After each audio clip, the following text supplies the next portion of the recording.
Good evening, everyone. I want to call the meeting to order at 6:30 p.m. on January 19th. If we could all rise for the Pledge of Allegiance. Councilmember Davis, will you please lead us? Yes, thank you, Mayor. Place your hand over your heart and join with me. I pledge allegiance to the flag of the United States of America and to the republic for which it stands, one nation, under God, indivisible, with liberty and justice for all. Thank you, Mr. Davis. Roll call. Yes, Councilmember Davis. Here, present. Councilmember Crosby. Present. Councilmember Lau. Present. Mayor Pro Tem Carter. Present. Mayor Hepburn. Present. Okay. We will move to presentations, waste management update on services. Yeah. Because we've got some feedback somewhere. There you go. You're good. Okay. As council is aware, and I know the community has been made aware, there were some service changes that waste management needed to employ as a result of the effects of COVID on their workforce. We have asked Terry Muse to come and speak to the council, explain some of the circumstances surrounding what occurred, that the rollout of this change was effective as we had hoped, communicated as well as it did. So we asked them to come on and explain some of that, as well as when they expect that we might be able to go back to normal operation and answer any questions council may have. So with that, I will turn it over to Perry. Is that you that's taking it on? Yep, that's me. Oh, there you are. I see you now. Good evening, Terry. Good evening, Mayor. Good evening, City Council and community members. My name is Terry Muse, and I'm the Waste Management Public Sector Representative for Verne. I'm here tonight to give you an update on the biweekly green waste and recycling schedule we have implemented due to COVID-19 staffing impacts, and to do my best to answer any questions you may have. I want to let you know that I do have to be off at 7. I'm going to be going to the Arcadia Council meeting at 7 o'clock. I'm a very popular presenter, as you can tell. So Kim Ord and Sharon Shapiro Fox are on the line also, so they can answer any questions if I so happen to have to get off before my presentation is done. First of all, I want to sincerely apologize for the inconvenience this has caused you. I know it seems like everything has changed since COVID-19, and the one thing you could set your watch on was your trash pickup. Please know this was a last resort measure to ensure that all trash is picked up weekly. I'm hoping when you hear why we had to make this adjustment, you'll understand and bear with us through this challenging time. Next slide, please. Since March 2020, when stay-at-home orders and quarantines took effect, there's been a huge increase in the amount of waste residents are disposing. Just think about how much your household trash has increased. I know that mine's increased significantly. We're buying more groceries to cook at home and getting takeout like never before, which is generating a huge increase in single-serve containers and packaging. Our online ordering has skyrocketed, generating more cardboard and packaging materials than ever before. A lot of us are working from home and disposing of all the trash that we used to leave at the office in our residential containers. And who would have thought that disposable PPE and sanitizing wipes were things we would just be disposing of in large quantities until now. Finally, since we were stuck at home, we took advantage of the situation to finally clean out our garages or closets or do our deepest spring cleaning ever. Unfortunately, after all these cleanouts, we found that the thrift stores were not open and we were not able to have yard sales. So many of us threw those items away. Since COVID-19 stay-at-home orders, Verne residents have scheduled 1,100 and more bulky item pickups than in 2019. That's a 25% increase. All in all, since the pandemic hit, Verne residents have generated 302,000 more pounds of trash than they did the year before. That's equal to 8 football fields of waste from end zone to end zone for all you sports fans. Next slide, please. We have gone to great lengths to ensure we have a COVID-free workplace, following all the CDC guidelines. Each employee must complete a health assessment on a mobile app before starting work. If they have tested positive, have symptoms, or have been in close contact with someone who has tested positive in the last 14 days, they cannot come to work. They must quarantine for 10 days or get a doctor's note to return sooner. As you can imagine, it's extremely difficult to manage an operation when any employee who goes out will most likely be gone for almost 2 weeks. We've also reconfigured our entire facility to avoid any opportunity for employees to gather in groups. We sanitize each truck and the entire building each night as an extra precaution. In spite of all these safety precautions, we still fell victim to the Christmas surge that happened all across LA County. Up until Christmas, we were struggling with staffing, but we were able to shift drivers from commercial to residential and borrow drivers from other sites. However, in December, COVID hit all our sites hard, and there were no employees to spare. And every day the number of employees that were absent changes.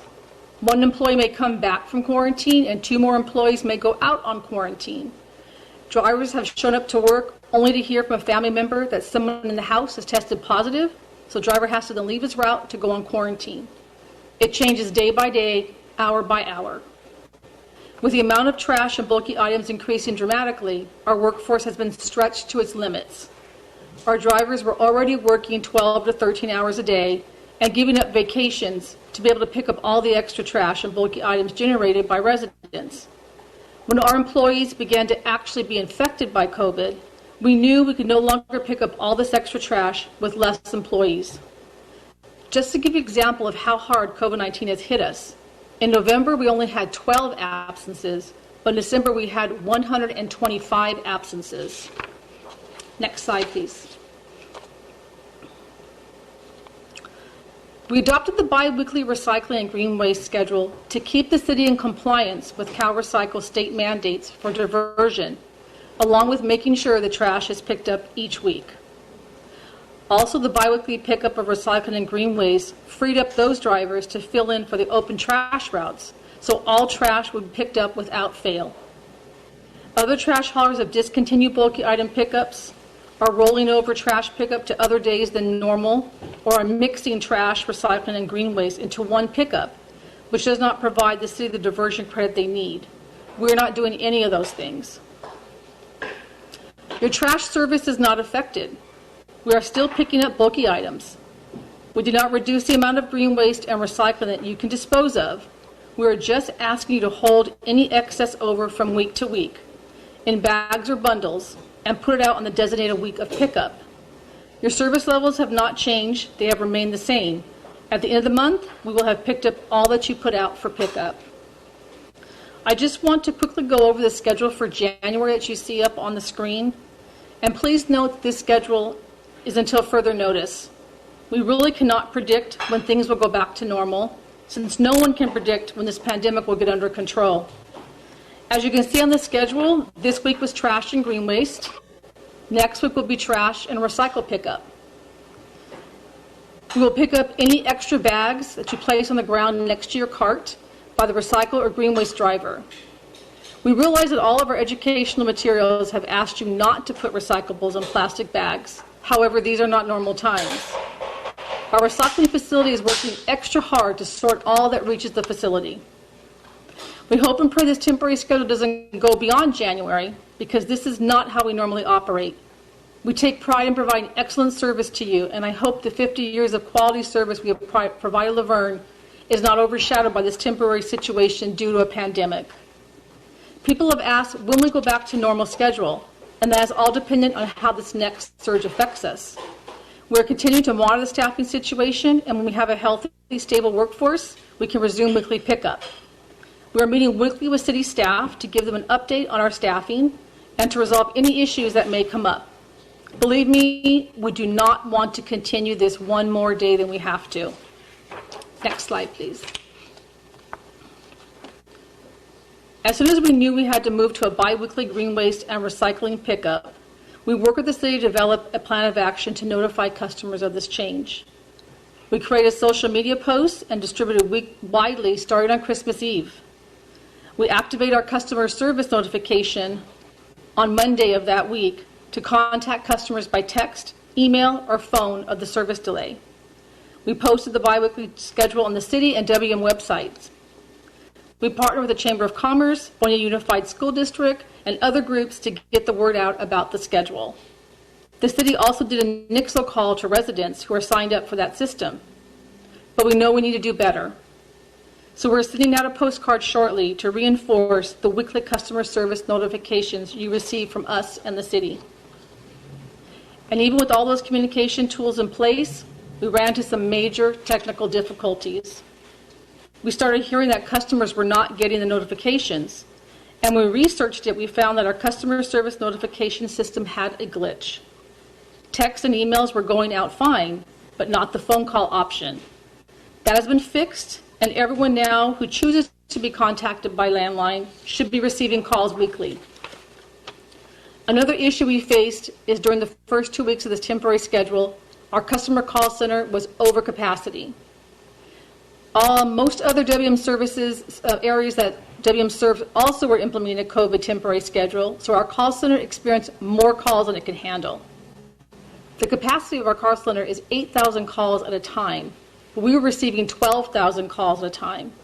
So the system was overloaded, placing people on long holds and in some cases disconnecting them because the system was simply at capacity. And just like everywhere else, our call center was also experiencing a staffing shortage due to COVID. I know this was a major frustration from customers who did not receive the phone notification that tried to call us and were unable to get through, and I sincerely apologize. We promise to do better. Our local San Gabriel Valley team has been working closely with the city to make sure any resident that contacts City Hall with an issue is resolved expediently. I want to make sure I let everyone know that there are other ways you can reach customer service than by phone, and that's through our Laverne specific website, which is home.wm.com/Laverne, or you can call our customer service center at CS Los Angeles. Email our customer service center at cslosangeles@wm.com. Also, since the city is the one who sends you your trash bill, many people forget to update their contact information with us. I want to please ask that if your phone number or email address has changed, contact us so we can update your records. This will ensure you receive all important service alerts. And again, please be on the lookout for the postcard that we'll be sending out to you shortly that will have all this information on it. Last slide. Many customers have asked for a refund or credit due to this temporary modified schedule. We can understand why someone may think one is due. However, while there may be delays in your recycling and green waste service, there has been no reduction to the amount of green waste and recycling that we are collecting. We are still collecting all material that you put out for pickup, including all the extra trash and bulky items you're generating during this pandemic. Our rates are priced per month, not per service, and include all amenities such as bulky items, extra bag pickup, holiday tree pickup, sharps containers, and used battery pickup. You pay the same monthly rate whether we service you 4 weeks or 5 weeks in a month. All the services, including your monthly rate, are still being provided. I hope I've answered your questions. Once again, we sincerely apologize for this inconvenience we have caused these past few weeks. As we all may know, the County of Los Angeles has 3 times the number of cases than other jurisdictions in the state of California. Sadly, today it was reported that cases reached 1 million, with over 13,933 deaths. COVID has shown to be unprejudiced, deadly, and unlike any time most of us have experienced or will experience in our lifetime. We appreciate your patience and understanding as we go through these challenging times together. Thank you for allowing me time to speak with you. Thank you, Terry. Council, do we have questions or comments for Ms. Muse? Councilmember Carter. Yes. Terry, thank you for your presentation tonight. I think it's very important that the community got to hear from Waste Management. That was a lot of their concern, and they wanted to understand more. This presentation answered a lot of questions. I thank you for that. I think the main concern was initially, it was all of a sudden thrown on us that this wasn't going to happen. But once we communicated as council, I know we all got calls. We tried to explain, and with COVID has taken so much out of so many people this year. And so I thank you for that. I feel this community understands more, and tonight helps even more. So thank you for your presentation and your time. Thank you. Thank you, Councilmember Carter. Council, other questions for Ms. Muse? Councilmember Davis. Yeah, this is not a question. I just want to let Terry and Waste Management know that I appreciate the fact that Waste Management is still picking up the same amount of bulk. They're just having to stagger the number of trucks that they can send out on any given day. So hopefully more residents hear this message and understand the trials that we're all going through during this time of COVID. So thank you. Thank you, Councilmember Davis.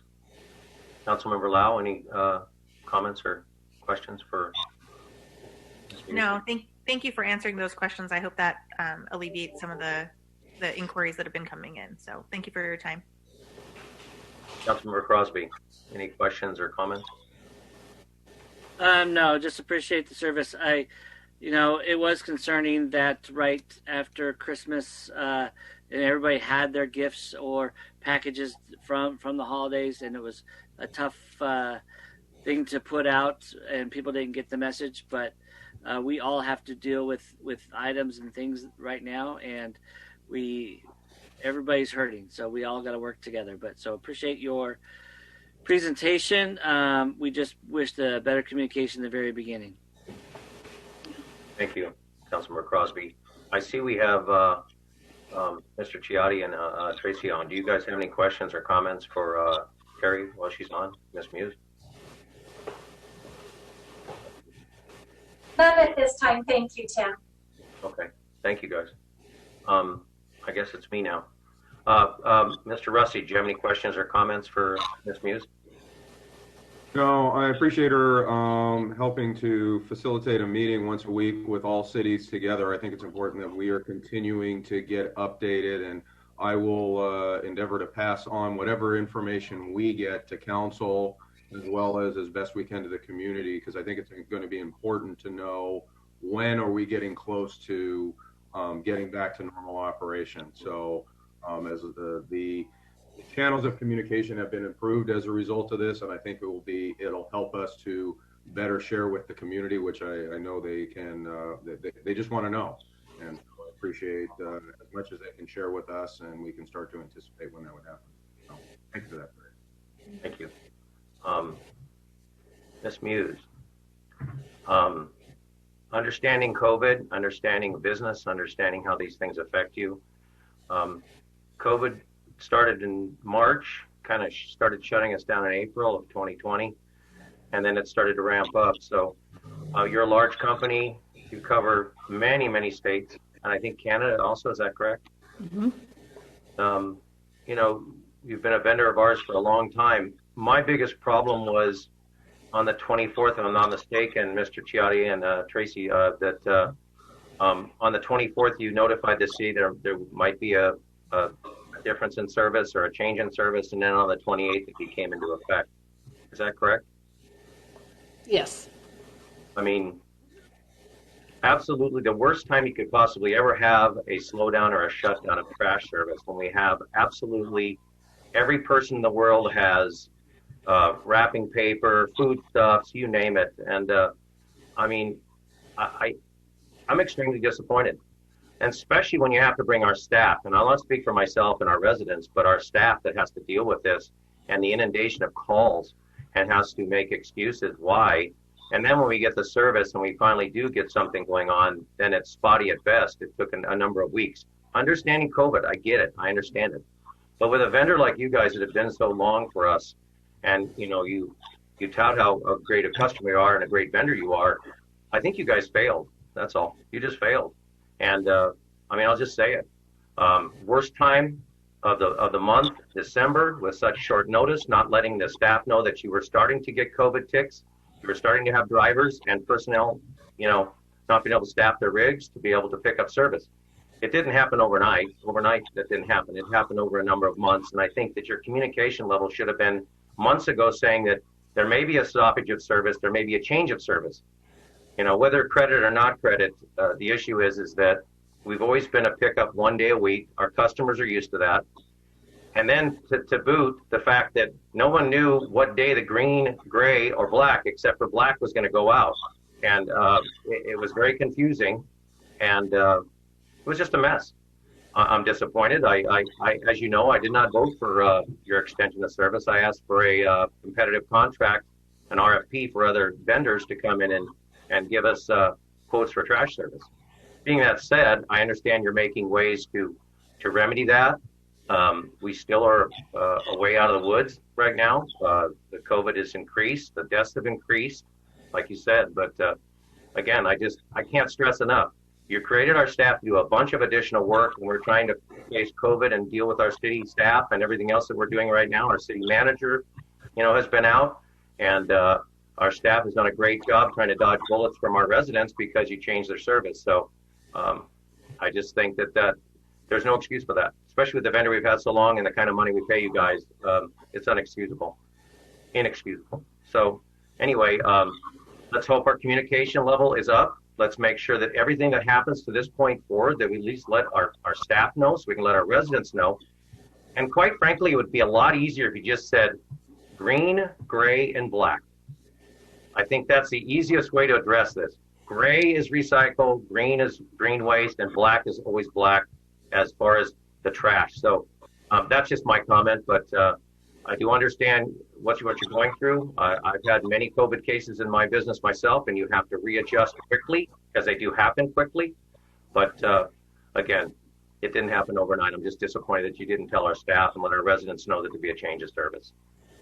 So hopefully in the future, we'll have more communication. Our staff won't be basically blindsided at the last moment that something's going to change and they have to go to DEFCON 10 to make things happen to let our residents know. So thank you. Thank you. Any other questions or concerns? Thank you, Ms. Muse. Thank you.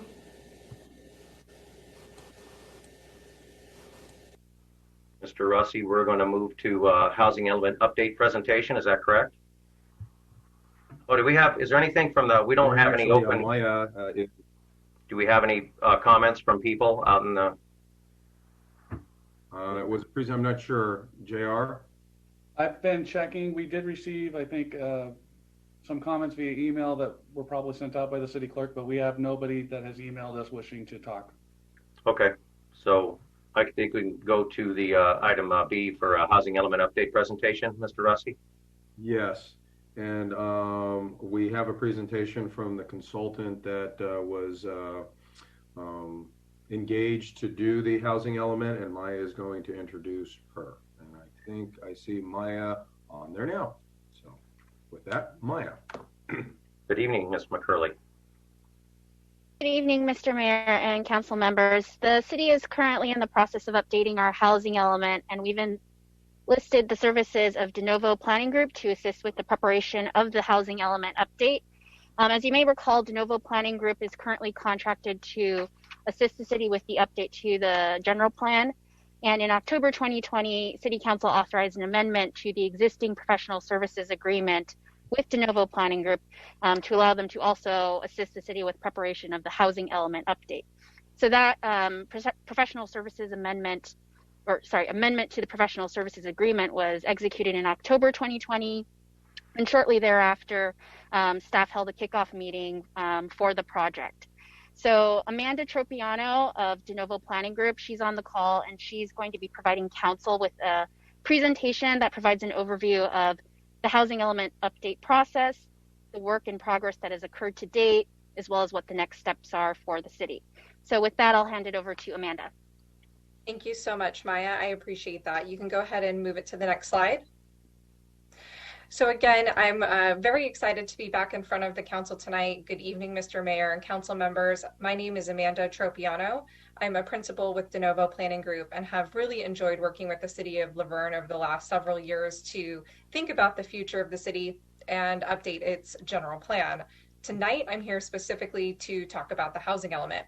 So this presentation is going to provide a brief overview of the process and where we're at in preparing your housing element update.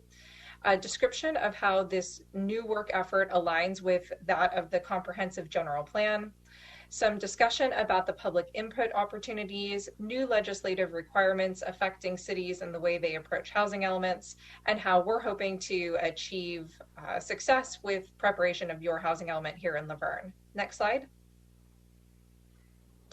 So the housing element, which I'm sure you're at least somewhat familiar with, is one of the required chapters of your general plan. So your general plan includes things like land use, mobility, safety, and noise. It also includes an update. It also includes your housing element, and that's updated on a set legislative cycle that the state of California requires of all cities and counties in the state. The housing element lays out the community's priorities and goals and actions related specifically to housing. And each city and county in California has to have one, and they need to be updated at least every 8 years. There are some cities that have to update them every 4 years. But in Laverne, you need to do it every 8 years, and the most recent update to your housing element needs to be completed by October 15th, 2021. Next slide. So where does this put us with integration in your general plan update? So the city embarked on a comprehensive update to its full general plan, all the elements except for the housing element, back in 2017. And the idea was that the general plan would be prepared and adopted, and then the city would come back and further work on the housing element subsequent to the general plan. But due to the status of assigning regional growth projections to the city of Laverne being delayed by the Southern California Association of Governments, and a bunch of new legislation that I'm going to talk about relating to the housing element, it really was beneficial for the city to take a brief pause on the comprehensive update to its general plan and realign the two projects to occur concurrently. It results in a lot of schedule efficiencies, work product continuity, and most importantly, a lot of budget efficiencies by being able to bring the projects together, because only one environmental review document will be required for the comprehensive general plan update and the housing element. So that was able to save the city a bunch of money. So we were able to kind of sync the projects up and be able to look at everything comprehensively. So right now we're in the process of preparing existing conditions and the administrative draft to your housing element. Remember that all the other elements that are required in your general plan have already been reviewed and confirmed by your general plan advisory committee. So we're kind of just catching up on the housing element side of things. Then the whole package will be able to be brought forward comprehensively to the Planning Commission, to the City Council, and reviewed under one single environmental document, again, providing kind of that tallest tier of opportunity for environmental review and budget efficiencies. And throughout the entire process, being able to engage the community, hear their goals and priorities, and make sure they're reflected in the policy documents. Next slide. So in addition to the work that we conducted as part of the comprehensive general plan update, which included a lot of input regarding future housing goals and policies in the city, there's really a dedicated public process specifically for the housing element. And we all know that it's been extremely challenging to engage the community during COVID, but we've been able to think creatively about ways to bring people into the process, get their input on these important topics, and make sure that that feedback's reflected in the policy plan. So you can still visit laverne.generalplan.org, and on that website, there's a dedicated virtual workshop specifically on the housing element. There's some overview videos, some surveys, and some project information that can allow the public to weigh in on these topics. The virtual workshop was launched on November 30th and will be available on the project website through January 29th. Next slide. This is just an overview of what it looks like on the website. So again, really easy. You can see right up on that top bar, there's a topic called Workshop. Anyone can go ahead and click on that button and have access to those videos and the surveys. Next slide. I did want to present just some feedback that we've received to date.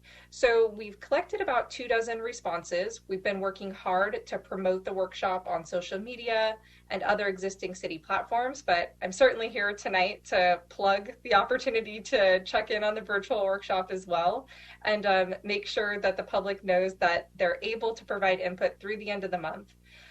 The vast majority of respondents so far have lived in Laverne for over 10 years, and most people really credit the quality of your local schools, proximity to friends and family, the safety of your neighborhoods as being the top reasons why they've chosen to call Laverne home. Almost all of the respondents, over 90%, are very satisfied or somewhat satisfied with their current housing conditions and feel that it's really in excellent shape. Some popular home improvements that your residents have considered include just inside and outside painting and some solar updates. Next slide.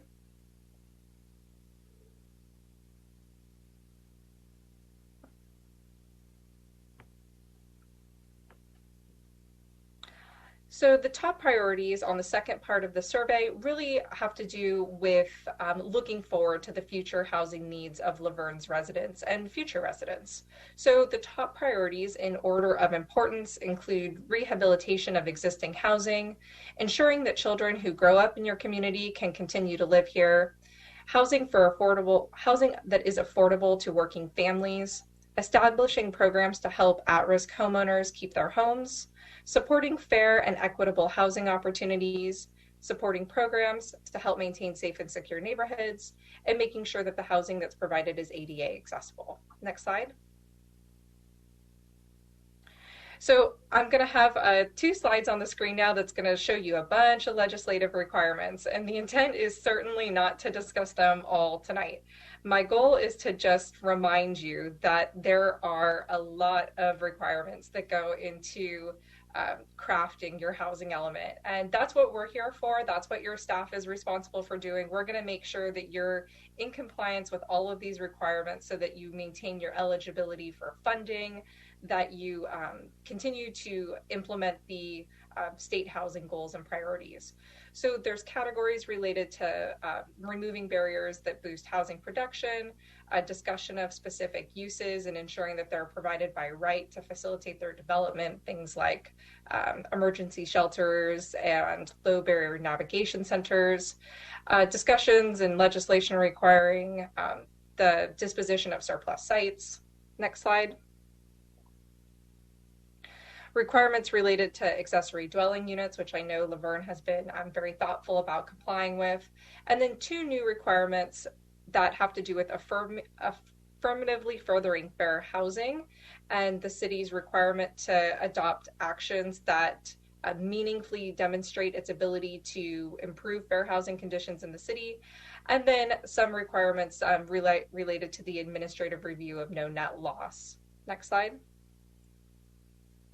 So just as a reminder, and I know you've been provided some overview of this, the city receives a Regional Housing Needs Allocation, or ARENA, from the Southern California Association of Governments, and they get their allocation from the state of California. So the state of California says we've got a plan for X amount of housing units. SCAG was responsible for planning for 1.3 million housing units in the 2021-2029 planning period, and then they allocate their portion to their member agencies. So in Laverne, the allocation for the city to address in your upcoming planning period is 1,343 units, and those are further broken down by the income category of the households they serve. So low income and very low income together combine to make about 50% of your housing allocation. Next slide. So how are we going to do this? What approaches are we going to take to make sure that we can continue to maintain the quality of life that your residents value and do it in a way that meets all of your legislative requirements? So the first thing we're going to look at are projects that are approved, are under construction, or are reasonably seen to be approved during the planning period. So applications that are in the pipeline, those all get to be credits on your RENA. So those come right off the top of it. So those are your lowest hanging fruit. Then we need to go look and close that gap between what you've already got approved or under construction and what you need to plan for. And there are some creative strategies that we have to do that. So first, we're going to look at opportunities to accommodate some of those units through your accessory dwelling units or junior accessory dwelling units. We're going to specifically look for opportunities to promote those types of units that are affordable to lower income households. We're going to look at vacant sites. Laverne certainly doesn't have a lot of those, but to the extent that they are available in your city, we'd want to look at any sites that are vacant and any potential opportunity for housing development at those sites. Then we're going to look at sites that have something on them, but maybe are underutilized and could be revitalized during the planning period. And additional analysis is required to demonstrate the city's ability to successfully support new development at those types of sites, particularly if those sites were identified in a previous housing element. And that makes sense, from the state's perspective, because what they're thinking is if, that site was identified, before and no redevelopment has occurred, you kind of need to tell them what's different this time around so that they can understand the opportunity to redevelop those sites in the coming 8 years. And additionally, parcels should be bigger than ½ an acre and smaller than 10 acres. If we find any sites that are outside that range, we need to prove to them that they're feasible. Next slide. So this is just kind of an overview of everything that goes into that site suitability. So again, looking at existing conditions, is it vacant or is it occupied? Looking at the zoning, so your realistic capacity, what could you really build on a site like that?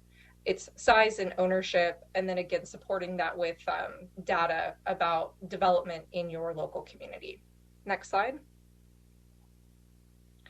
So our objectives going into the update to your housing element are, number one, to carry forward the direction we heard as part of the comprehensive general plan update to really maintain the special character of the Laverne community by first and foremost protecting and preserving your existing single-family neighborhoods and your open space areas. So that means we need to look at other places where new growth could be accommodated. And we need to do that within the context of looking at fair housing, which really requires that the city consider the way it distributes housing across the community and that it can't really be centralized just in one single location. So we're going to look first to the Old Town Laverne specific plan. We know that that's kind of the priority area to accommodate future growth. But because of all these other requirements, we are going to need to look at other areas to supplement the opportunity in the Old Town Laverne specific plan and think about any other places where new growth might also be accommodated, specifically at densities of 30 dwelling units per acre or more, which is what the state says needs to be the minimum density in order to use the units as a credit towards your lower household marina allocation. So looking at places like Foothill Boulevard and Arrow Highway. Next slide. So we'll be working on preparing your draft housing element. We're going to be continuing to engage the community through additional surveys, and then working with the state through the Office of Housing and Community Development, or HCD, to ensure that we've met all of those legislative requirements and can receive certification of your element. Next slide.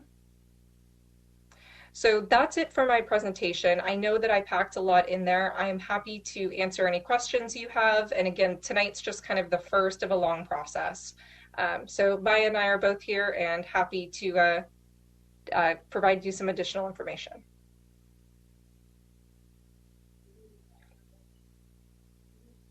Mayor, you're on mute. I hate when that happens. Thank you, Ms. Tropiano. Councilmember Lau, you have a question? Yes, I do. I know, I think it was early on in the slide presentation, you had shown the breakdown of the, income requirements. Do you actually have the income ranges for what constitutes low, moderate, et cetera? I do. It's available on the city's website, and I can pull it up and come back to you.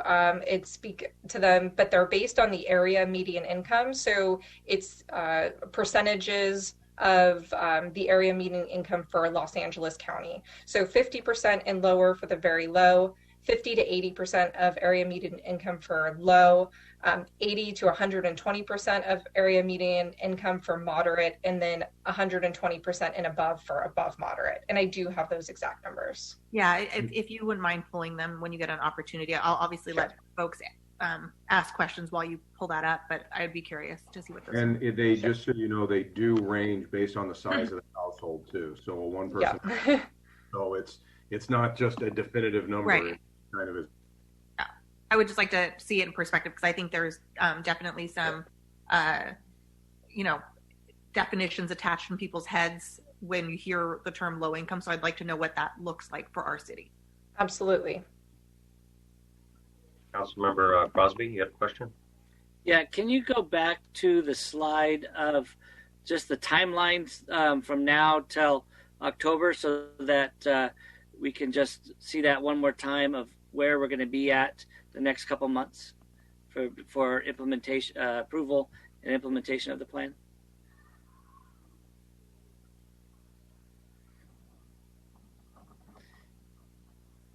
Yeah, so we're in right now phase 2 and phase 3, correct?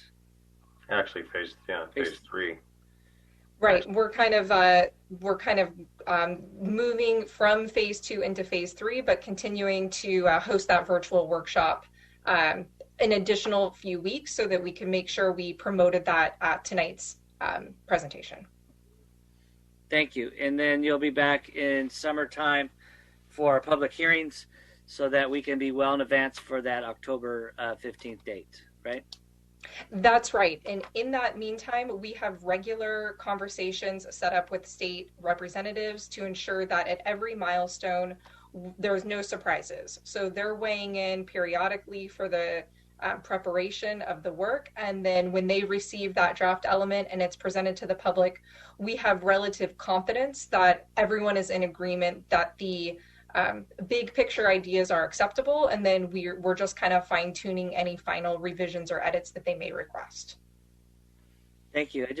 We just hear over and over many times when things come up that public hasn't been notified or noticed. I just want to make sure that timeline is out there one more time so that it can make sure our public is hearing it. Thank you so much. Absolutely. And Mr. Crosby, I just add, so kind of as shown in the slide, there is a public review draft period. So that's an opportunity for the public as well as council and planning commission to review the draft prior to it going to the actual public hearings in the summertime. So there will be opportunity for everyone to review that draft prior to the final one being approved by council. Perfectly. Thanks. Councilmember Carter. Oh, Councilmember Davis.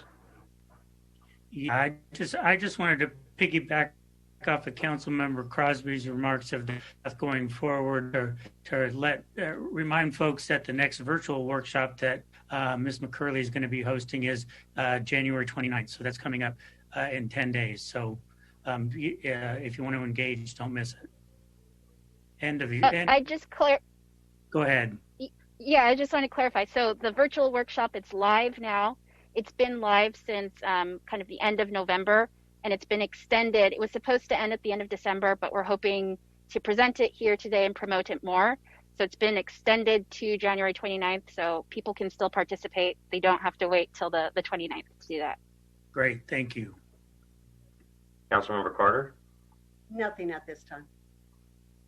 Well, I want to thank you. I know that being on the COG, the SCAG's numbers that came out for the regional housing numbers were quite a stir, you might say. And a lot of the communities weren't real happy with the numbers because they're difficult at best to meet, in order to get what we need to comply with. So it is a challenge. I know that for sure. So, but if there's no other questions, thank you, Ms. Tropiano, and thank you, Ms. McCurley. Appreciate it. Mr. Russi?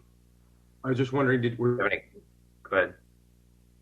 Were you able to pull up those numbers? I was, and I'm going to speak them verbally, but they're going to be kind of back and forth, but they are available on the website. So I encourage anyone that's interested in learning more to visit laverne.generalplan.org. But the breakdown for very low income is, again, up to 50% of the area median income. So those are households for a family of 4.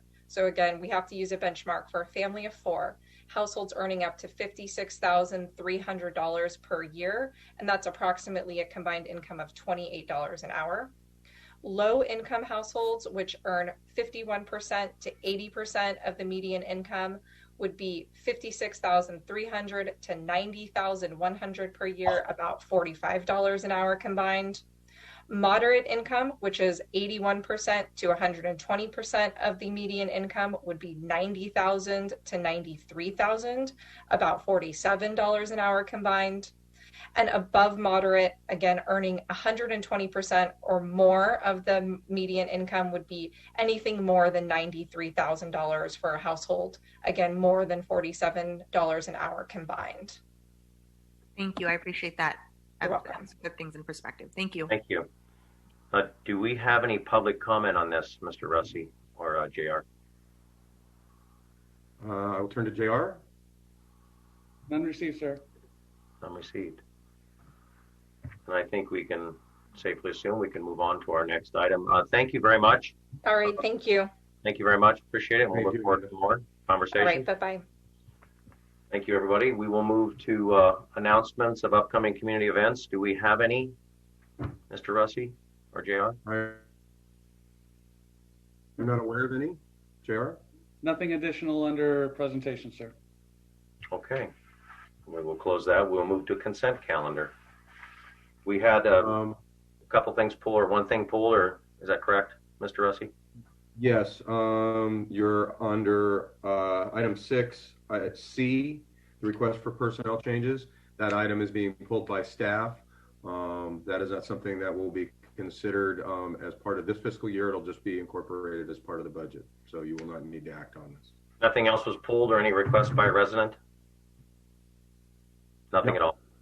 So that means we will need a motion for the consent calendar. Do I have a motion to approve?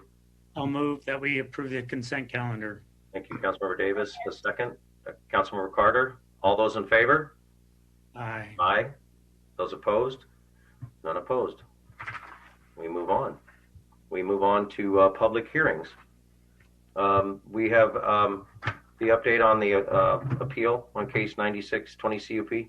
Yes, that item is no longer being considered. The appellant has pulled their appeal. They have worked with the applicant and worked out some amicable terms that are acceptable to everybody. So it will fall back to the Planning Commission's action, which will allow the RV storage to move forward. Do we have any comments from council? Councilmember Davis. I just want to applaud the parties that worked together to find the creative solution that made everybody happy, and not necessarily rely on council to arbitrate everything. So thank you, residents. We appreciate everybody's activity and are pleased and proud to be part of a community that engages in positive discussion and outcomes. Thank you. On that note, when you get the parties together, being the resident and the businesses, generally they can resolve the situation amicably. So that is I really appreciate that comment. Let's resolve it before it becomes an issue, because we have a great community here and we have great businesses that are willing to work with our residents. So thank you. Any other comments from council? No, I was just going to echo that. I thought that was really great that the folks could get together and work that out. So thank you for doing that. Do we have any public comment? No, sir. None. Then we will go ahead and close the public hearing on the appeal, which is removed, and we go to item B, which is Community Development Block Grant Program for 2021-2022. Mr. Russi. Yeah, Candace will be giving the report on this. I'll just intro it. As you know, we get our allocation every year, and as part of that, we are required to hold a public hearing on how we anticipate spending those dollars. Candace is well-versed in CDBG, and she gets to find how to spend those dollars, and so she is going to go through the proposal for staff. So with that, Candace. Good evening, Mr. Mayor and City Council members. Good evening. So this is the 47th funding year for the Community Development Block Grant Program. Laverne is expected to be allocated approximately $848,000 in CDBG funds for fiscal year 2021-2022. This year, 300,000 of the CDBG funds were directed to the Business Assistance Grant Program. And since the beginning of that program, about 30 businesses had been awarded $5,000 grants, with more continuing to be submitted each day. For this upcoming fiscal year, staff is proposing 4 projects. The first one being the Senior Hot Lunch Program, which is considered a public service program. And a public service program cannot exceed 20% of the yearly grant, which would be $30,369 for this year. This cap used to be 15%, but was recently changed. And because the Senior Hot Lunch Program has been operating successfully with CDBG funds for over 20 years, staff is recommending that the funding be awarded to the Senior Hot Lunch Program for the full 20%. The next program is the Sidewalk Repair Program. In previous years, with the exception of last year, due to the funding being reallocated to the Business Grant Assistance Program, the City Council typically allocates $58,000 for the Sidewalk Repair Program. That provides for the removal of architectural barriers on damaged sidewalks for approximately 30 different locations throughout the city. The third is automatic door opener at City Hall. The entrance to City Hall from the parking lot near the Community Services Department currently only has a door that has to be pulled open by an able person. There are often times where handicapped people or seniors are stuck knocking at the door waiting for staff to let them into City Hall. CDBG could fund the installation of an automatic door opener to be installed. The staff report is asking that the City Council approve $5,000 of the CDBG allocation to fund this project. However, after receiving a couple of bids, we realized this number was a little low, and staff is asking to increase that number to $7,000 to cover these costs. The fourth project is the automatic door opener for public restrooms at the community center for 2 of the bathrooms. The bathrooms in the community center currently only have a door that has to also be pulled by an able person. There are often times where handicapped people or seniors are stuck unable to open the door and have to ask staff to let them into the restrooms. The staff report, like the other one, asked City Council to approve $5,000 to fund this project. However, just as I said before, the bids came back higher than expected, and there are 2 bathrooms, not just one, so there are 2 doors. Therefore, staff is asking that council approve to increase the $5,000 to $14,000 to cover those costs. And that leaves the total unallocated balance at $42,479. Staff is continuing to work with the Community Development Commission to allocate the remaining portion of the grant to benefit the City of La Verne by looking into COVID assistance programs or possibly starting up the housing rehabilitation program. The Community Development Department recommends the allocation of the 2021-2022 CDBG funds as described in the chart in the staff report, with the changes explained during the presentation, to increase the amount for the automatic door openers by $11,000 and approving Resolution 21-05, which that's another correction. I believe your agenda may say 20-05 and it should read 21-05. So with that, I am available if you have any questions from staff. Council, any questions for Ms. Bocock? Councilmember Crosby. Yes, I know that the maximum amount out of the CDBG fund for the Senior Hot Lunch is the $30,000. Do we though? Is the seniors being fed that, or are we getting more people and have to turn away people that we might have to allocate other money for to make sure our senior lunches are and our seniors are fed, especially during this COVID time? I don't believe we're turning away anyone. There's funding from other sources that make up for that money. Okay, thank you. Well, and along with that too, I had called because I had concerns about the same subject, Mr. Crosby, is I talked to city manager today to find out, because I know we have our senior program where they pick up meals for the week.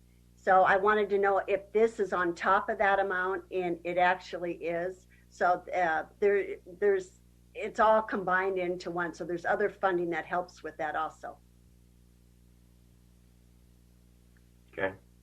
Yeah, there was a period of time early on when we did have a waiting list because even the supply of product coming from the county wasn't enough to meet the demand.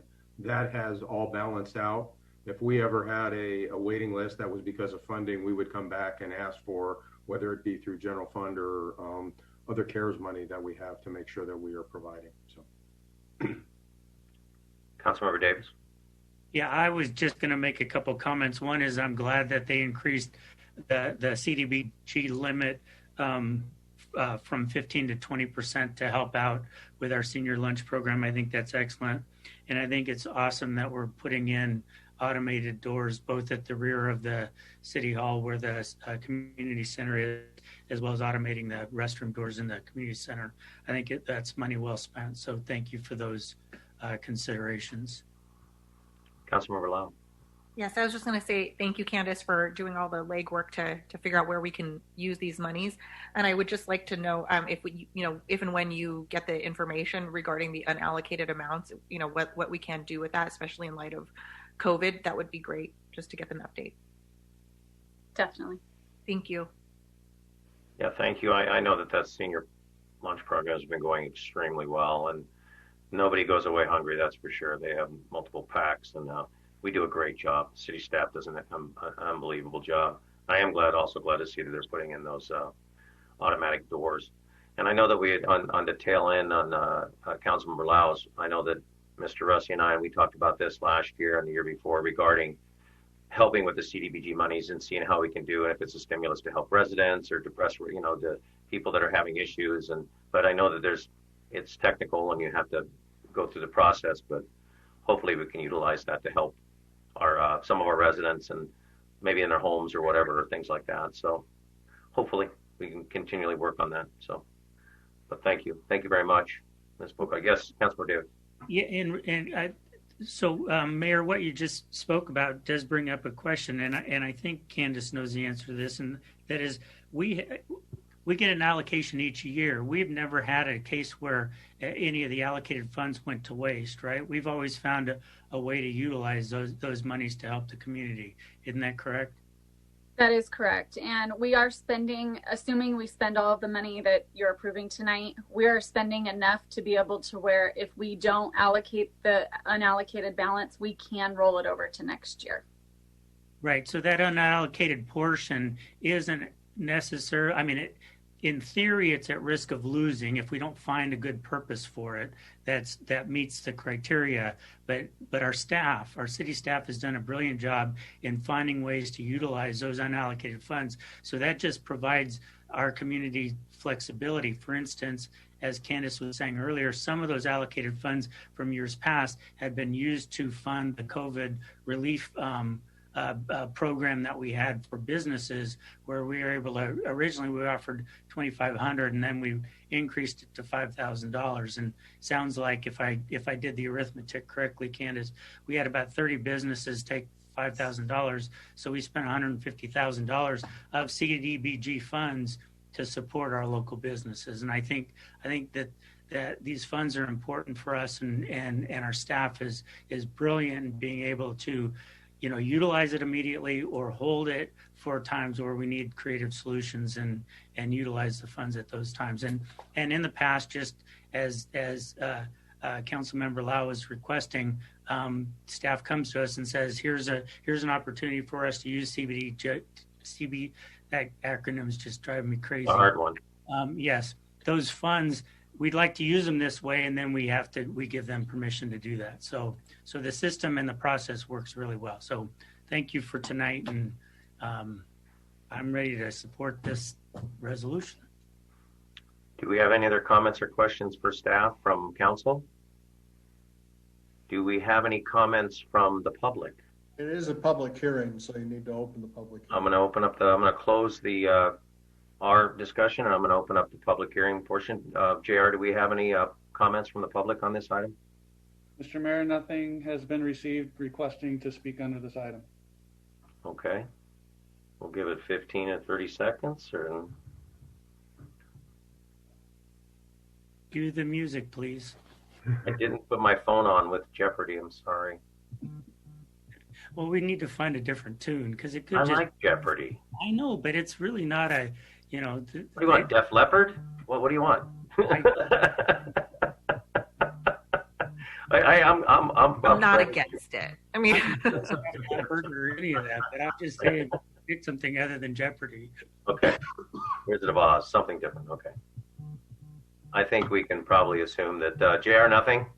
Nothing, sir. We'll go ahead and close the public comment. We'll come back to council. We need a motion to approve. Do I have a motion to approve? After vamping with you, Mayor, to cover what otherwise would have been dead silence, I would like to move that we pass Resolution 2105, the resolution of City Council to approve the CBDG funds for the program year of 21-22. Did it right. Very good. Do we have a second? I'll second. Wow. Second. All those in favor? Aye. All those opposed? Motion carries. Thank you, Ms. Bocock. Appreciate your help and all your hard work. So now we move to public comments. Do we have public comments, JR? Yes, Mr. Mayor. Hold on one second and I'll get them queued up.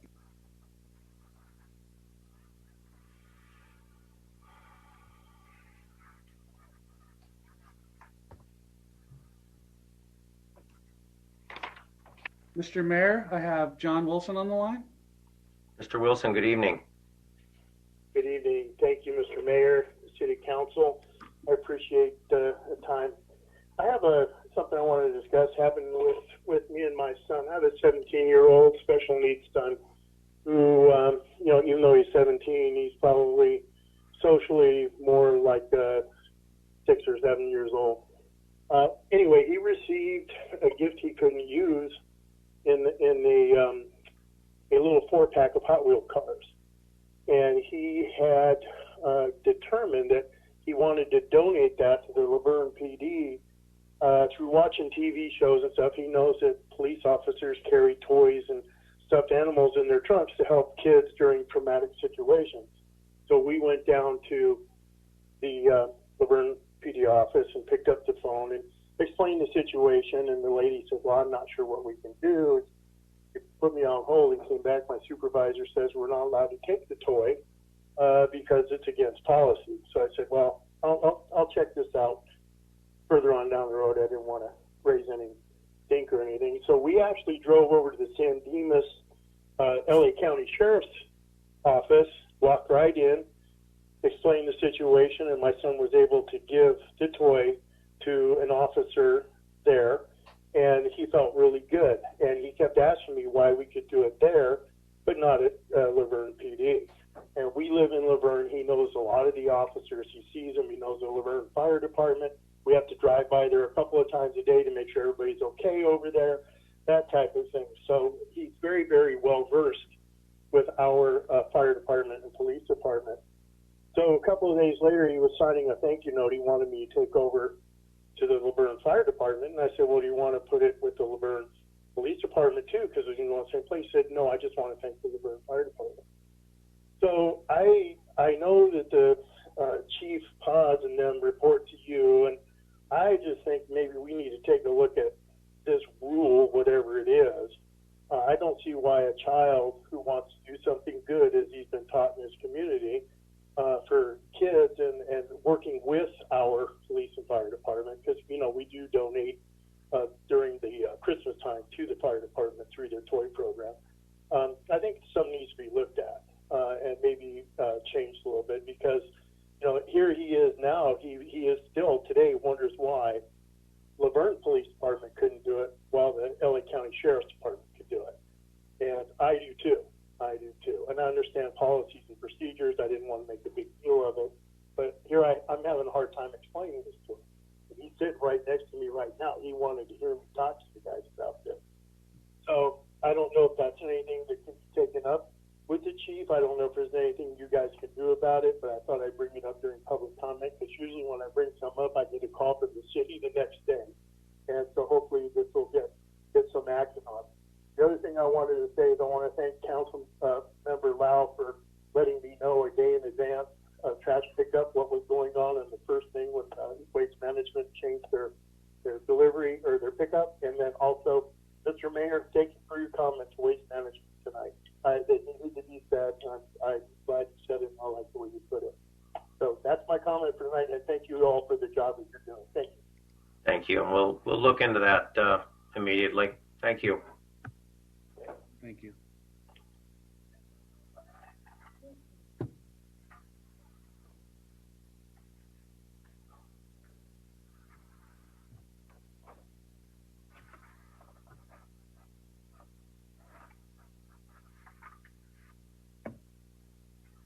Yes. Mr. Mayor, I have Ron Weaver on the line. Go ahead. Mr. Weaver, good evening.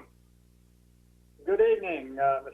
Mayor and City Council members, and thank you for taking my call. I'm glad to see that you're all looking healthy tonight, since we don't get to see very many people in person anymore with this COVID thing going on. I am concerned about the path we're on regarding the conversion to the county fire department. I feel that COVID-19 has limited some of the information out to our citizens and also, of course, their input back to the council. I've lived in the city of Laverne for almost 60 years and served on the Laverne Fire Department for about 20 of those. Of course, that was when I was much younger. I've continued to live in Laverne because we're a very unique city, still having our own police and fire department. To lose our fire department would be a big change for the residents. Not only would we lose control, but also services and the firemen we have learned to trust. Council members during the past election all seemed to agree that they would support the Laverne Fire Department and were not in favor of converting to county services. Citizens recently voted on and approved Measure LV to increase the sales tax rate. This was presented as a means to financially support our public safety services. The council is voting on taking on a substantial financial obligation for each year of fire and medical services with LA County Fire, and this obligation will also include our portion of the outstanding debt of the ballot measures that failed to pass in the amount of $1.2 billion. I'm requesting that our city council members place the discussion of a ballot measure on the next council agenda. Thank you very much for your time. I appreciate it. Thank you very much.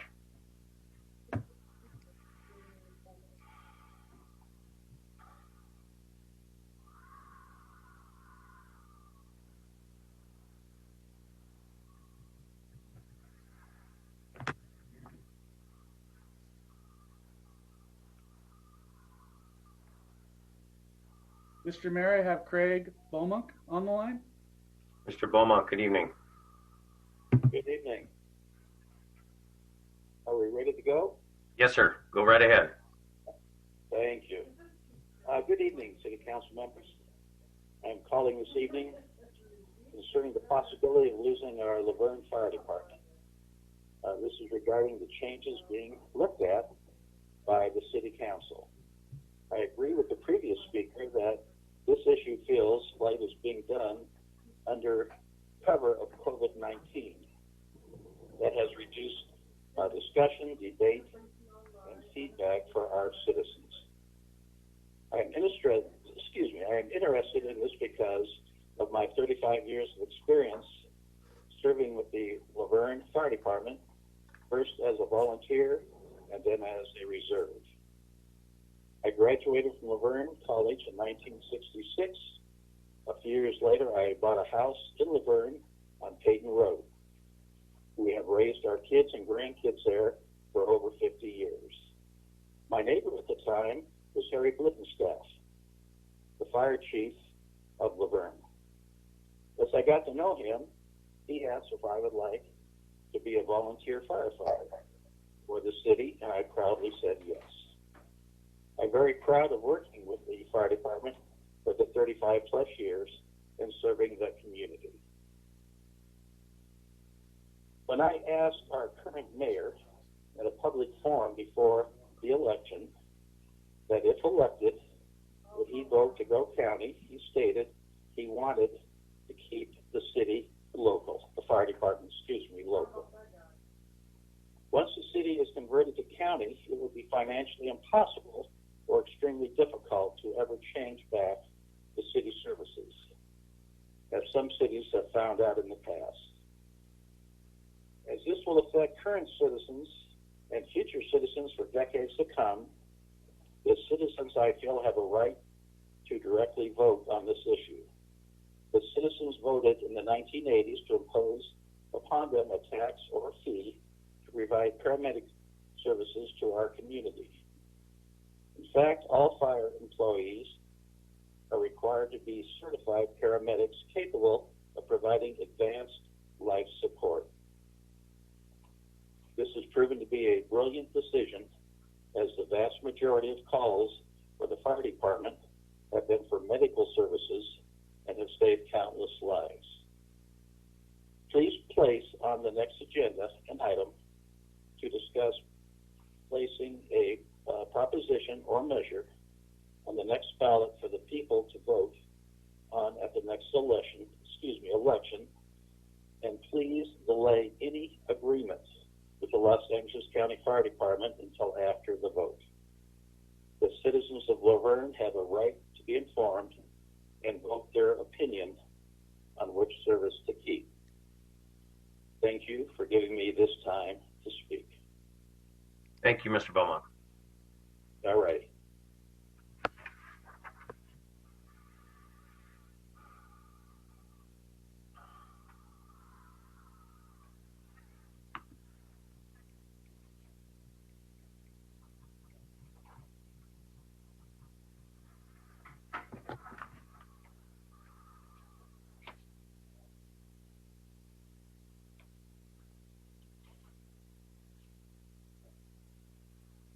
Mr. Mayor, I have Chief Bob Lapp on the line. Mr. Lapp, how are you, sir? Good evening. I'm fine, thank you. Good evening, City Council members and the Mayor. Of course, my name is Bob Lapp, and I'm retired Fire Chief of the City of Laverne. And I'm calling regarding the possibility of losing our fire department. And it really concerns me. And I understand that the council is considering contracting to LA County Fire Department. And I'm interested in this because of my 30 years of experience serving with the fire department. And to give you a little background, I was a volunteer firefighter and was hired full-time in 1964. And then was promoted to fire chief in 1971.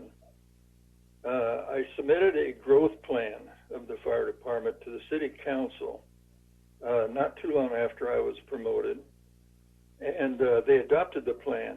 And this plan included the building of Station 2 on Wheeler Avenue, hiring of personnel, upgrading our equipment. We started a program with our reserves. We call it the sleeper program, but they filled in duty hours on weekends and nights, and they just did a tremendous job, and it saved the city a bundle of money. And then I started the paramedic program, which the citizens voted for paying for that. I forget what the cost was at the time, but anyway, the citizens backed it really well. And this program also included transporting patients to the hospital. We didn't use a private ambulance company at the time. And I've lived in Laverne most of my life, and I'm 86 years old now, and so that's a lot of years. And I can remember as a child the Christmas program that was way back then, not near as big. And one thing that really sticks in my mind back then was during World War II, the fire department would have first aid drills, and us kids would be laying out on the front lawns and so on, and the firemen would come up and bandage us all up and so on, and that has really stuck with me. And I just want to say that I am really proud of the Laverne Fire Department and the way it has served the citizens of Laverne. And my concern is that this issue be put on the agenda some way, whatever it takes, to put it out on a ballot for the citizens. I think they deserve to be heard. They have backed the fire department for so long, and I just feel that they really need to be heard on this subject before anything is done. And that's about what I have to say, and I thank you for the opportunity to voice my opinion. And if there's anything I can do to help, just let me know. I'm available. Thank you, sir, and thank you for your service to our beautiful city.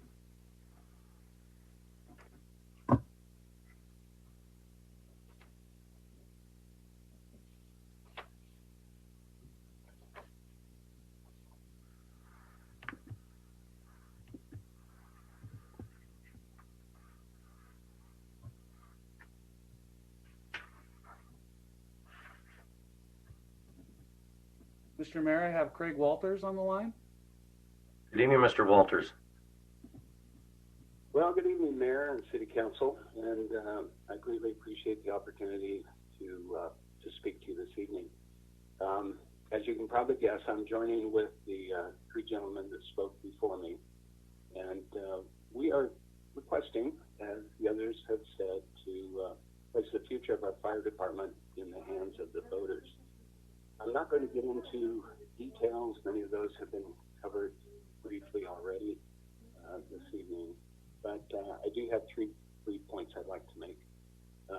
First, the Verne Fire Department began many, many years ago with citizen firefighters, and for over 100 years, this city has been served extremely well by that department.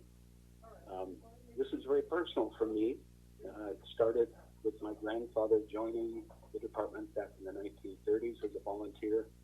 My dad served first as a volunteer and then as one of the very first paid firefighters back during a time when sometimes there were only one or two paid firemen on duty at any time. And then myself, I joined as soon as I was able to, old enough to join in the late 70s. Our family's always been very connected and proud of the department. It's more than just the personal connection.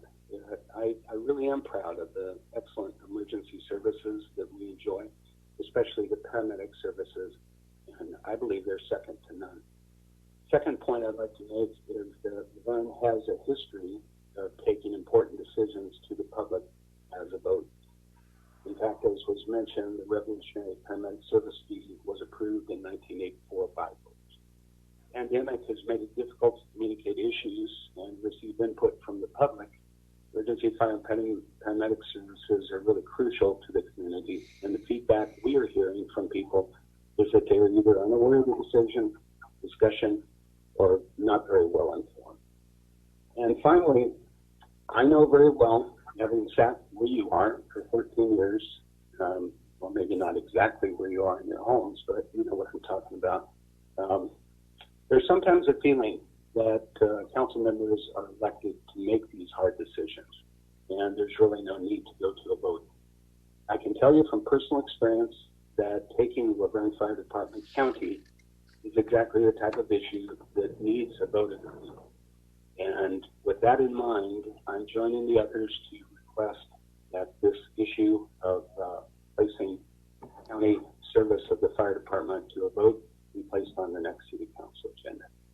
We appreciate your interest and ability to listen to us. Thank you. Thank you, Mr. Walters, and thank you for the service to the city.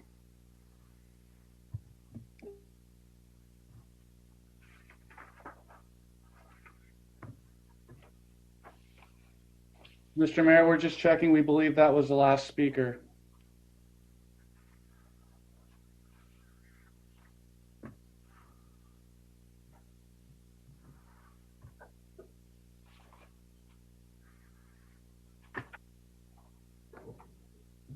No other requests received, sir. We'll go ahead and close public comment, and we'll move to item 9, council comments and conference meeting reports. What? Hang on, JR. If I'm not mistaken, I thought there was another one in the packet when I saw it earlier today. Was that Jackson Salinas I saw? No? I thought I saw one by Terry Prentice. I wasn't, but I could be wrong.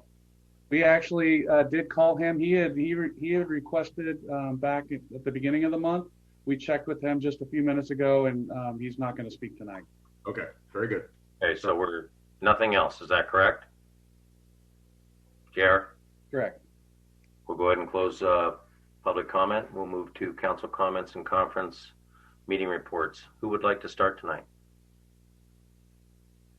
Council member Lau. Yeah, I can start. First, I just wanted to say thank you very much to the city council presently sitting, as well as some former council members and members of the community that have reached out to me following my father being taken to the hospital for COVID. I appreciate all the well wishes, the prayers, the good thoughts. I definitely think they do make a difference. It definitely makes a difference to my family, and it definitely makes a difference for my dad. And so I understand that some of you may have heard or been advised of what happened, but I wanted to share this with you as we're going into, week 2.5 or whatever of the new year. Unfortunately, the pandemic is not yet behind us. And it is very real, and it is very scary. My parents were being pretty safe, and I think, like most of us, had their own little bubbles that they thought were safe as well. But unfortunately, someone who came to visit them at their house, who was still working, came and had symptoms, and in a short amount of time got both my parents sick. My mom had a very mild case and she's recovered, so thank you for all your thoughts and prayers for my mom. Unfortunately, we had to call the ambulance for my dad the night of Winter Wonderland. So I left that event early and was with my dad for maybe 20 minutes or so. The paramedics opted to, didn't think that he needed to go to the hospital that night. But like I said, I was there for 20 minutes. I was masked. My father wasn't, because they were trying to give him oxygen and doing all sorts of things. We ended up having to call the paramedics the next morning at 5 a.m. to have him taken to the hospital. He sat in the back of an ambulance for 2 hours before they could find room for him in the hospital. And I'm not talking about a room. I'm talking about just getting him physically into the building. It was almost a day before they could find him a bed and a place to stay. He has now been in ICU since December 20th. He is doing better, but there is a lot of fear and scared feelings about having my dad there. Up until this happened, my mom and, before the pandemic, my mom and dad were world travelers. They were retired and traveled all across the world. So for even being in a higher age group and having an underlying condition, this is pretty serious. He's got a trach and a feeding tube. He's on a ventilator that they're trying to get him off of. There's been talk of trying to move him, which scares us to no end, because they are trying to make room in the hospitals for worse cases. And I don't think I've ever felt more helpless than watching my dad in the back of an ambulance. And I don't wish that on anybody. And I just urge everybody to continue to be safe, to be respectful, to be kind, wear your mask, stay home if you can. Like I said, I was exposed to my dad for 20 minutes that night. 7 days later, I ended up with symptoms and tested positive a few days later, and had to quarantine and isolate at home by myself. So it is pretty scary. If you can get vaccinated, please do. Like I said, be safe. It is horribly frightening. And I shared my story with folks, and the number of folks that have reached out privately to say, me too. My dad's in the hospital. My mom's in the hospital. We lost my uncle. We lost my aunt. We lost a grandparent. The numbers are astounding. And I don't know if it's shame or fear or what that prevents people from sharing these stories. And maybe that's what propels people to believe that this isn't real or that it isn't as scary as it is. But I am here to say that it is real. And you can be as safe as possible, and it can still hit your home. and hopefully it doesn't hit you hard, and hopefully everybody comes out of it, but that isn't the case. I have a friend waiting to meet with Rose Hills, and they won't get to meet with Rose Hills until February 8th to arrange for her father's funeral. Like I said, I wouldn't wish this on anyone. Please be safe. Please be kind. Thank you to everybody who's reached out. I really appreciate it. Thank you, Councilmember Lau. Councilmember Carter? Would you come back to me? I'm taking notes still. Councilmember Crosby?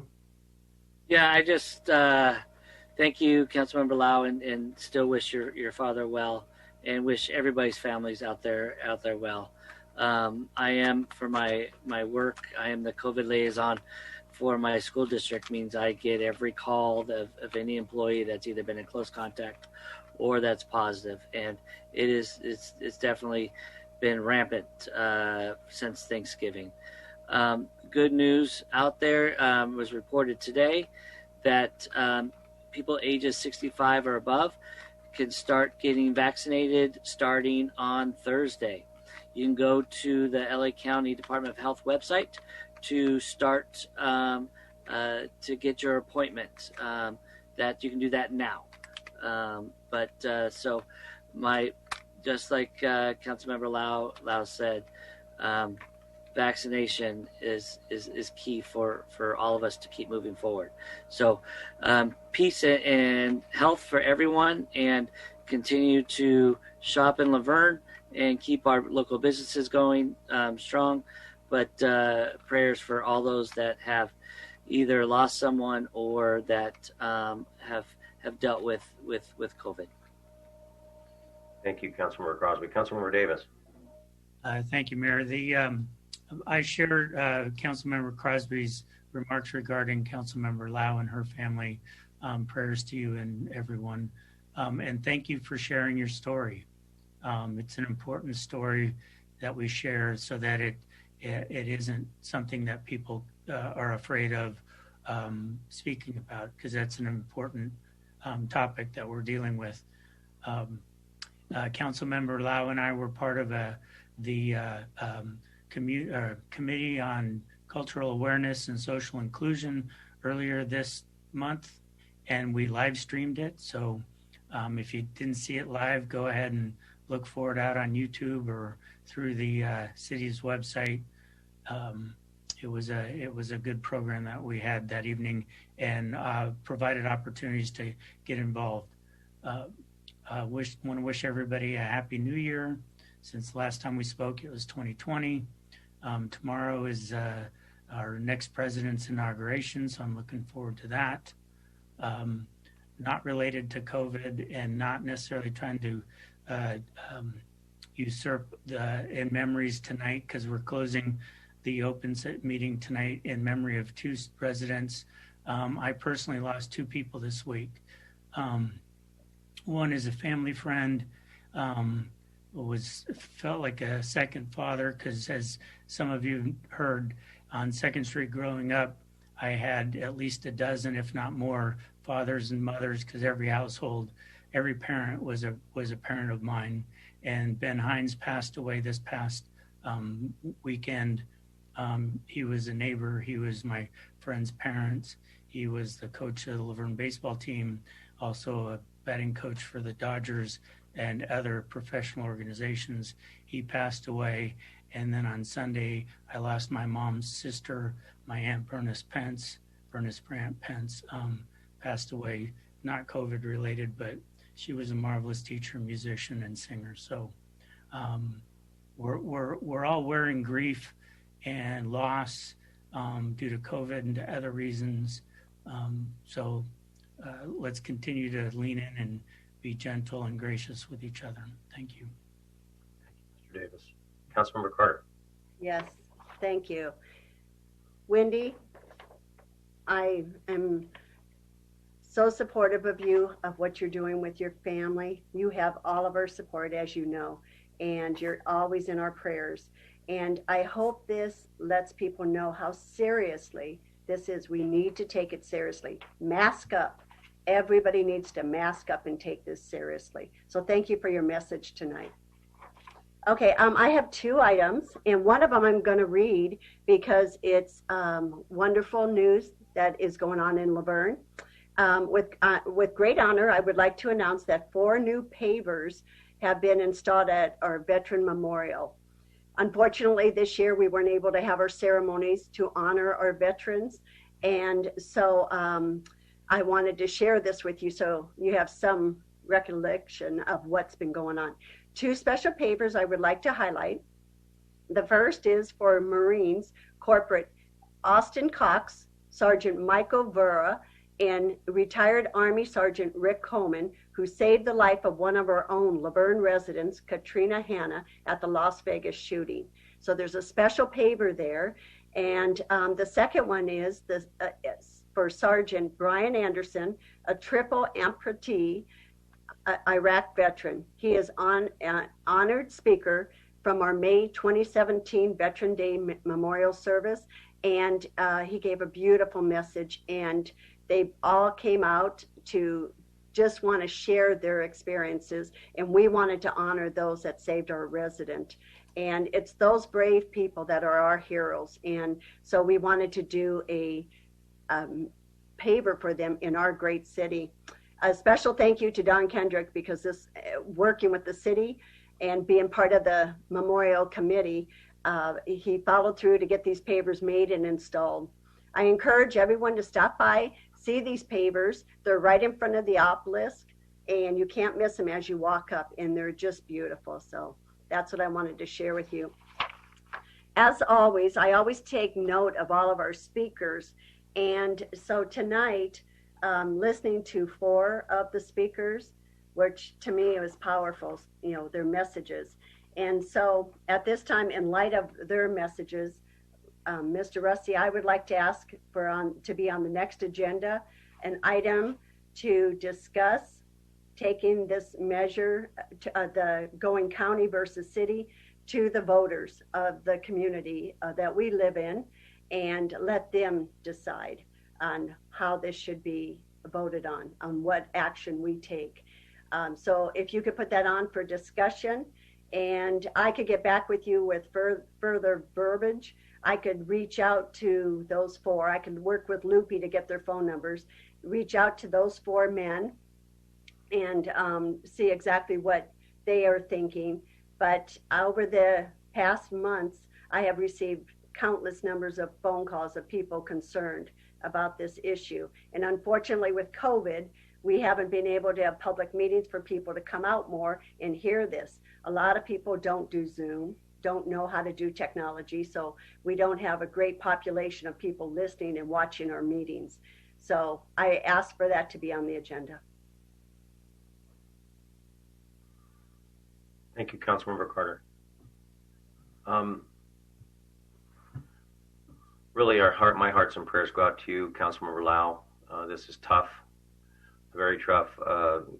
Councilmember Davis, for your loss, as we cross the same paths with the same people, and things change quickly. But this COVID is real. Unfortunately, our people don't live forever. Our elders that taught us and were in school with our children, that they were there with their families, and they will truly be missed. But COVID is real. If you didn't know anyone that didn't have it, you do now. If you didn't know anybody that had passed from it, you do now. So please, as Councilmember Lau said, mask up. Respect other people for their situation. Put a mask on while you're out. Wash your hands. Do what you need to do, just to protect other people. It is real. And we do have a big day tomorrow. It is inauguration, so I must remind everyone that we have a wonderful United States, and we are all brothers and sisters in this country, and let's move forward with this, and hopefully it's peaceful. We will hope for peace. But everyone, please, again, hearts and prayers out to those people that have family that are ill with COVID, that are recovering, those that have lost family members. Our hearts and prayers go out to all of you in our community. We will all stick together. Thank you. We will be moving into a closed session. We were recessing into closed session. Is that correct, Mr. Russi? Yeah, we do have a need for a closed session under Government Code Section 54957.6. conferences with labor negotiator, and all represented groups will be discussed. Nothing will be reported out of closed session. Okay. We will not be reporting on a closed session. We are going to adjourn tonight in memory of a Laverne resident and police RSVP, Jack Swank, in the memory of Garvis Deryegan, a Laverne resident also. Jack was born on December 4th, 1927 in Marion, Indiana at the age of 18. Jack enlisted in the U.S. Army Signal Corps. From 1947 to 1948, he was assigned to the Army of Occupation after Germany was defeated. After his military obligation, Jack started his career in the aerospace industry, working for the Bendix Corporation as a telemetry technician. Jack later worked for such companies as McDonnell Douglas, JPL, Resdell Engineering, and Navcom Defense Electronics, to name a few. He was involved in projects such as the Atlas missile, Mercury, and Gemini space launches. Jack was involved in every Gemini launch from 1965 to 1966. In November of 1965, he married Suzanne and they moved to California. In 1967, he went to work for the Jet Propulsion Laboratory, JPL Deep Space Tracking Station in Barstow, California. In 1968, they moved to Quito, Ecuador to provide communications for the application technology satellites. He returned to Pasadena in 1969, where he transferred to the Pasadena branch of JPL. After the decline of the space industry in 1973, Jack went into business working on serving two-way radios and the first of the handheld mobile telephones. Towards the end of his career, he worked at Navcom Defense Electronics until his retirement in 1992. In 1996, Jack became a volunteer laser and helped develop the program that provides emergency radio services in case of catastrophic failure of the police radio station. In 2002, Jack and his wife became RSVPs for the city of Laverne. Jack was instrumental in writing the training manual for the RSVP program and took it upon himself to train many of the newly recruited RSVPs. Jack passed away on Thursday, December 24th, and is survived by his wife, Suzanne, and his daughter, Judy Swank. He was truly a genius in shortwave radio, so he will truly be missed and was an amazing RSVP. Thank you, Jack. Condolences to you and your family.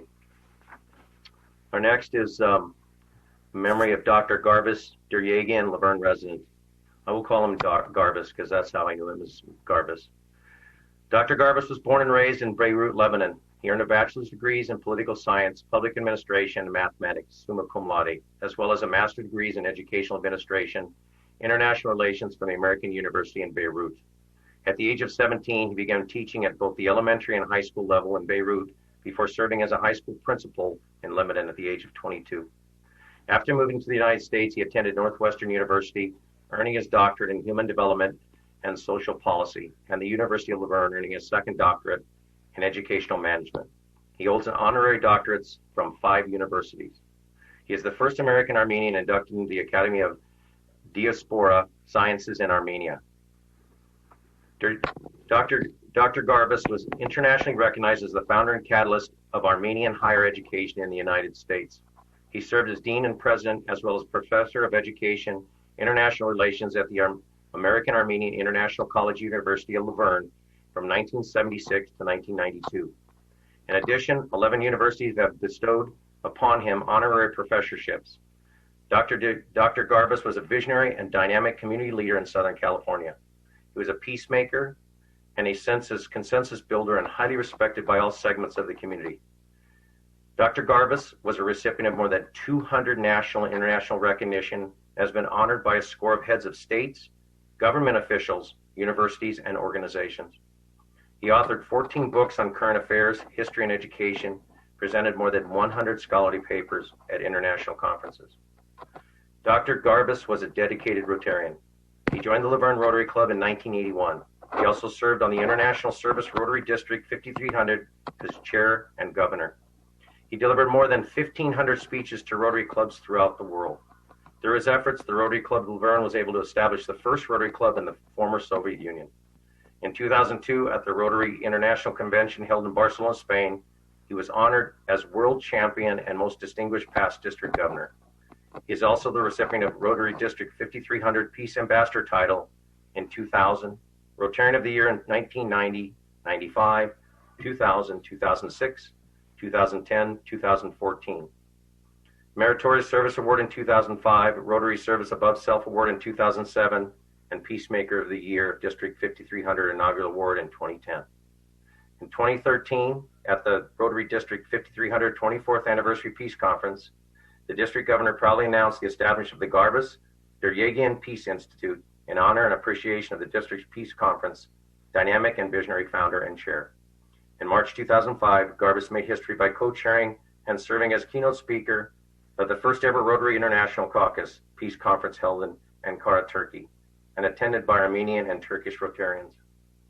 In 2016, the La Verne City Council presented a special proclamation to Dr. Deryagian, exalting his unique virtues as a distinguished member of La Verne community, admirably volunteering his time, knowledge, and resources, visionary college president and devoted professor, prominent scholar, prolific author, extraordinary leader in Rotary International and relentless peacemaker.